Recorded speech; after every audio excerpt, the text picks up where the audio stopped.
السلام علیکم ورحمۃ اللہ وبرکاتہ۔ بسم اللہ الرحمن الرحیم، الحمدللہ رب العالمین، الصلاۃ والسلام علی سید الانبیاء والمرسلین۔ اللہ تعالیٰ کے فضل و کرم سے ہم نے متن البیقونیہ کے اسباق کا آغاز کیا ہوا ہے اور آج ہم شعر نمبر 9 پڑھیں گے، جس میں آج ہم حدیث متصل کی تعریف اس کو مثال کے ساتھ جانیں گے۔ قال الناظم رحمہ اللہ سبحانہ وتعالی ونفعنا به وبعلومکم الى ان قال وما بسمع كل راو يتصل اسناده للمصطفى فالمتصل۔ حدیث متصل کس کو کہتے ہیں؟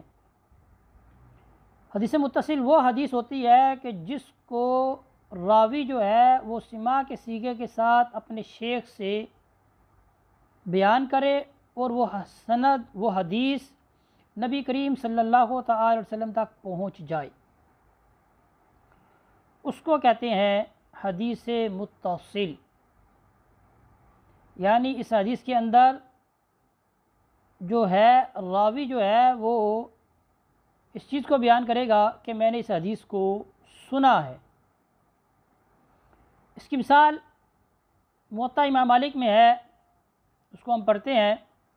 مالک عن ابن شہاب عن سالم بن عبداللہ عن ابیہ عن رسول اللہ صلی اللہ علیہ وآلہ وسلم انہ قال کذا۔ اب اس حدیث کی سند میں ہر راوی نے اپنے اوپر والے شیخ سے حدیث کو کیا کیا ہے؟ سنا ہے۔ تو جب راوی سننے کے صیغے کے ساتھ حدیث کو روایت کرتا ہے، اس حال میں کہ وہ حدیث نبی کریم صلی اللہ علیہ وسلم تک اسناد کے ساتھ ملی ہوئی ہے، تو اس کو کیا کہتے ہیں؟ حدیث متصل۔ اور اسی کی مثال میں حدیث مسلسل قولی، جس کو ہم انشاءاللہ کل کے سبق میں پڑھیں گے، وہ بھی آتی ہے۔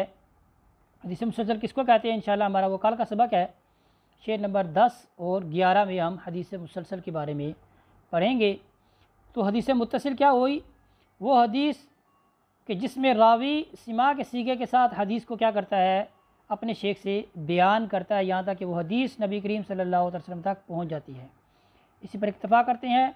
وصلی اللہ علی سیدنا و مولانا محمد وبارک وسلم وصلی علیہ والحمد للہ رب العالمین۔